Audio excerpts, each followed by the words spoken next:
Good morning students. Today I will teach you Hindi grammar. Chapter 5. Chapter 5 है संज्ञा, noun. संज्ञा किसे कहते हैं आज ये आप लोग जानेंगे संज्ञा के बारे में. ठीक है, तो सबसे पहले आप लोग संज्ञा का डेफिनेशन जानेंगे कि क्या होता है संज्ञा. तो जो शब्द किसी प्राणी, वस्तु, स्थान या भाव के नाम का बोध करवाते हैं वे संज्ञा कहलाते हैं. जैसा कि आप लोग पिक्चर में देख रहे हो बहुत सी चीज़ें हैं, है ना. तो यहाँ पे देखोगे आप लोग बुक में, थोड़ा सा मैं बुक रीड कर रही हूँ, बिना रीड किए आपको समझ में भी नहीं आएगा. गर्मी के दिन थे. एक दिन राघव और रीमा अपने माता पिता के साथ चिड़ियाघर गए थे. उन्होंने वहाँ भालू, शेर, चीता, हाथी, बंदर, मगरमच्छ आदि देखे. जैसा कि आप लोग इसमें देख रहे हैं लिखा हुआ जो रेड से लिखा हुआ है ये सारे शब्द क्या हैं, संज्ञा हैं. जो जितने भी रेड से लिखे हुए हैं ये सारे संज्ञा हैं. ठीक है, तो इन वाक्यों में रंगीन छपे शब्द नाम हैं. इन्हीं नामों को संज्ञा कहा जाता है. यानी नाम ही संज्ञा हैं. नाम अनेक प्रकार के होते हैं. ऊपर दिए गए वाक्यों में निम्नलिखित शब्द नाम हैं. ये सारे क्या हैं, नाम हैं. और ये सारे संज्ञा भी हैं. प्राणियों के नाम राघव, रीमा. माता पिता भालू, शेर, चीता, हाथी, बंदर, मगरमच्छ. वस्तुओं के नाम हैं पिंजरा, मूंगफली, केले और खाना. ये सारा क्या है, यहाँ यूज़ हुआ है. स्थानों के नाम हैं चिड़ियाघर, पार्क. भाव के नाम है गर्मी और खुशी. ये जितना भी लिखा हुआ है ये सारा ये इसमें यूज़ हुआ है. ठीक है, यहाँ से यहाँ तक में. ठीक है, तो अभी आप लोग जानेंगे संज्ञा के भेद. तो संज्ञा के 3 भेद होते हैं. पहला है व्यक्तिवाचक संज्ञा, जातिवाचक संज्ञा और तीसरा है भाववाचक संज्ञा. तो व्यक्तिवाचक संज्ञा किसे कहते हैं, देखिए. तो दिल्ली भारत की राजधानी है. यहाँ जंतर मंतर, कुतुब मीनार, लाल किला, राष्ट्रपति भवन, पुराना किला आदि प्रसिद्ध इमारतें हैं. राष्ट्रपति श्री रामनाथ कोविंद भी यहीं रहते हैं. तो देखिए स्टूडेंट्स, इसमें जो कलर है ये दर्शा रहा है कि कुछ तो है. ये क्या है, तो ये किसी विशेष स्थान को दर्शा रहा है ना. और ये श्री रामनाथ कोविंद जो है एक विशेष व्यक्ति हैं. इन्हें हम सभी लोग जानते हैं. तो इसलिए ये क्या हुआ, व्यक्तिवाचक संज्ञा हुआ.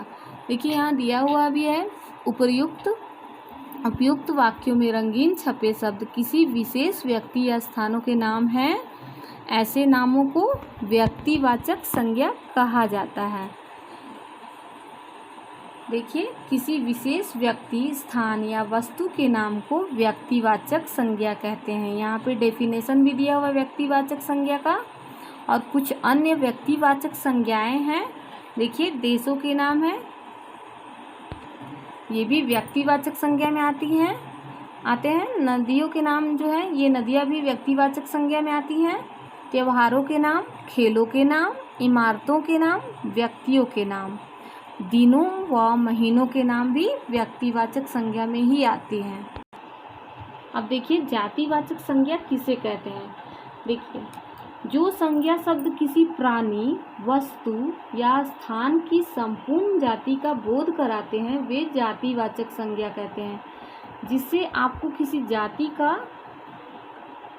बोध होता हो उसे जातिवाचक संज्ञा कहते हैं. जाति का इट मीन्स देखो, विद्यालय है, छात्र छात्राएं हैं, कक्षा. तो ये तीनों में आपको क्या लग रहा है कि विद्यालय क्या है, एक स्कूल है. छात्र छात्राएं क्या है, बच्चे हैं. कक्षा क्या है, क्लासरूम है, वो एक कमरा है. छात्र छात्राएं जो है हमारे अध्यापक, विषय, विद्यालय, मैदान, पेड़ पौधे. ये जितने भी रंगीन शब्द हैं ये क्या है, जातिवाचक संज्ञा. ये अलग अलग जाति की है ना, जैसे विद्यालय, छात्र छात्राएं, कक्षा, फिर अध्यापक, विषय. तो उपयुक्त अनुच्छेद में विद्यालय, छात्र छात्राएं, कक्षा ये सारे क्या हैं, किसी विशेष व्यक्ति, वस्तु या स्थान के नाम को बोध नहीं करा रहे हैं बल्कि उनकी पूरी जाति का बोध करा रहे हैं. ऐसे संज्ञा शब्दों को जातिवाचक संज्ञा कहते हैं. विद्यालय, छात्र, कक्षा, विषय, अध्यापक, मैदान तथा पेड़ पौधे आदि सभी शब्द जो हैं ये सभी शब्द क्या हैं? विद्यालयों, छात्रों, विषयों, कक्षाओं, अध्यापकों, मैदानों तथा पेड़ पौधों आदि के लिए प्रयोग किए जा सकते हैं, इसलिए ये जातिवाचक संज्ञा है। ठीक है, जातिवाचक का डेफिनेशन आप लोग को बताया गया है कि जो संज्ञा शब्द किसी प्राणी, वस्तु या स्थान की संपूर्ण जाति का बोध कराते हैं वे जातिवाचक संज्ञा कहलाते हैं।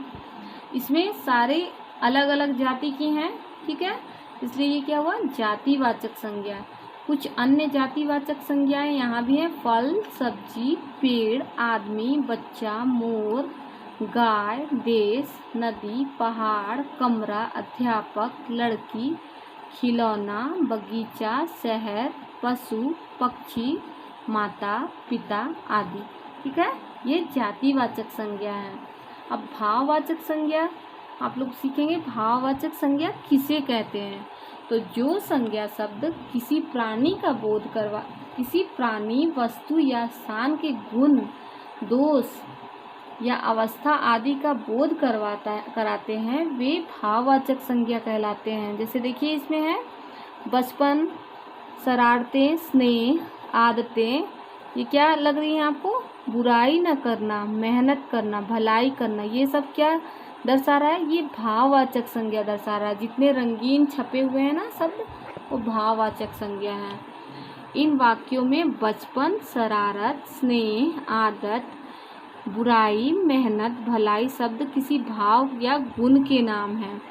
हम इन्हें छू नहीं सकते, केवल अनुभव कर सकते हैं, है ना? आप इन्हें छू सकते हो नहीं ना, बस फील कर सकते हो।